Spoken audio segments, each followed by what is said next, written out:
My name is Marisolle Negash. I'm 25 years old, born and raised here in Winnipeg, Manitoba, and I am a vocalist and keyboard player, songwriter extraordinaire.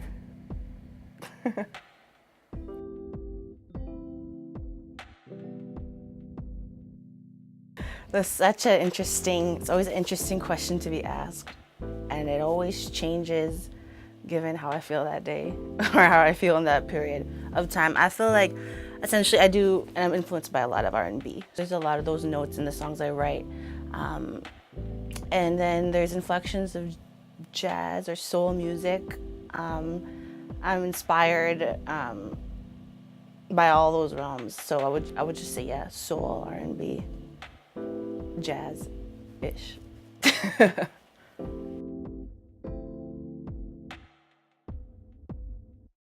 When it comes to writing, when that process started, as a songwriter, it wasn't really from childhood. It probably began once I started entering my teenage years, collecting all the angst and just feeling like, okay, I need a little bit of an outlet. But I was probably 18 or 19 till I was really writing songs. 6th grade is when I really got into poetry, and like for instance in high school, like I looked forward to the essays. I looked forward to where like I could kind of articulate some like wild ideas of my own and make it palatable for others to like just like enter that world. Still refining the art of it though.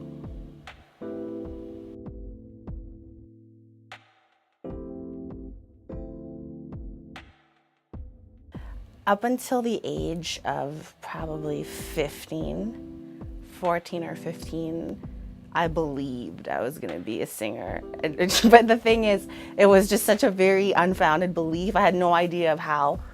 I could just maybe in the long term always just picture myself being at the most ease as a performer. And then once I got into high school, it kind of switched and there were some more practical ideas, but nothing that ever really sat as comfortably as the idea of entertaining and writing specifically.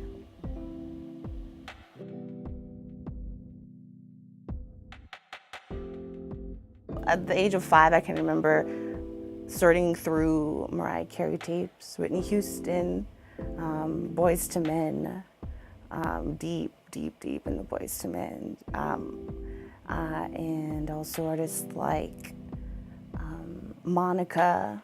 So there was the great divas that certainly were in the circulation at home, but as I got a little older, 6th grade, 7th grade, I would find CDs, because I lived with an aunt at the time. We were only 5 years apart, so what she was listening to was cool. But also her friends leaving CDs at the house as well, so Black Star and Guru, as well as Outkast started making the playlist as influences growing up, for sure.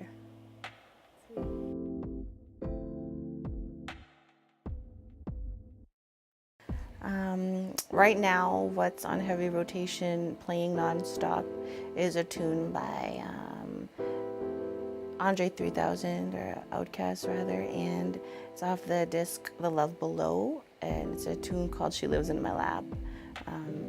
It's just always in the headphones. Just bump it in the morning, bumping it all the time. So that's the current obsession, re-obsession. That's my new word.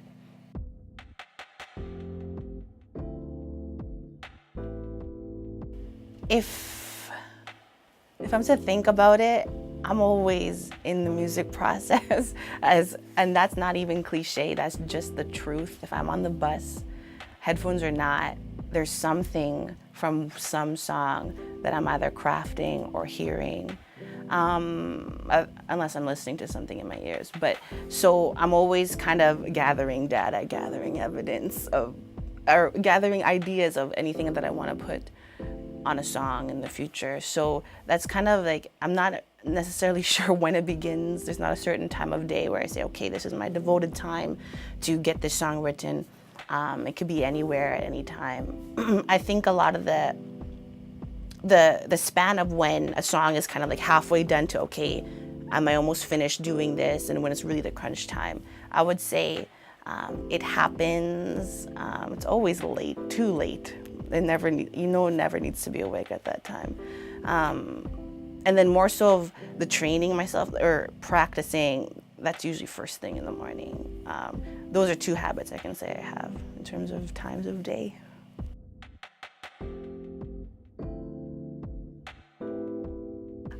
When it comes to deciding what I think is important to put in a song, it goes one of either two ways, but I always try to make sure that it's honest to what's relevant in my life. Relevant being not just a woman, not just a person of color or an R&B artist, but things that are topical, things that I experienced myself, because that's the only way I can tell a story honestly. Sometimes it's whimsical, and I do things just to exercise the creative muscle. So some songs are just fun, some songs, they just kind of birth themselves, and I'm not saying, okay, this is what the song is going to be about. But what I think is that I try to keep the topics of my songs where I'm never thinking, oh, I can't sing about that, I can't write about that. Like, nothing is off limits.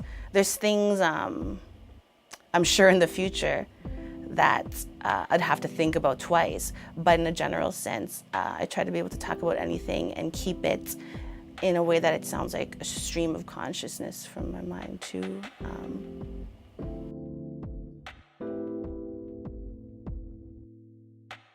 Something that inspires me in my life right now, and that kind of informs the creative process, is very much progress. So in December of 2014, 2013, I was kind of reevaluating, okay, do I really want to be gigging? And then I kind of stepped away from it for months and months, actually near a year. And now I'm very much inspired by just the process of sitting at the keyboard and just taking all the things, whether it's like great pain or great like joy that's happened in between, like the block of not creating music and then the block before where I was very creative, and just like finding a way to reinterpret that for other people to share that with me. And then also, I'm just inspired by, I guess there's a deep drive, especially now, to create my mark as an artist. And what that means is, to me, is continuing to create, not just because I want something beautiful to listen back to and say I did that, but it's for my peers and for people like me and unlike me to be able to commune together based on what I create, and it'd be a point where people can kind of congregate and connect on common ground. I try to provide that in like a musical form.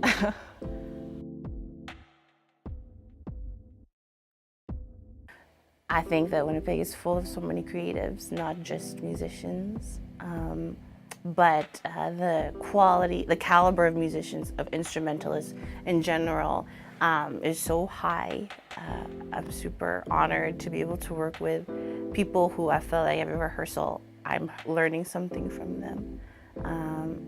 And I feel like a lot of the jazz musicians in the city especially are really producing sounds that are just like can stand up anywhere. So I'm very inspired to be learning from people who are able to do that, for sure.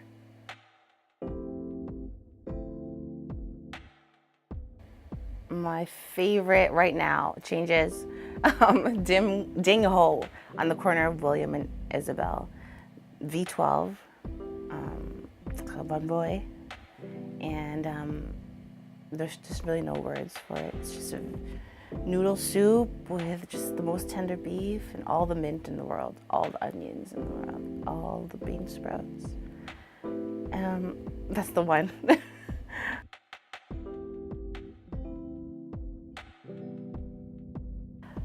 The way it feels like performing in public is how the people feel like listening in the audience. That's the only way it ever feels, because I'm just a reflection of what they give.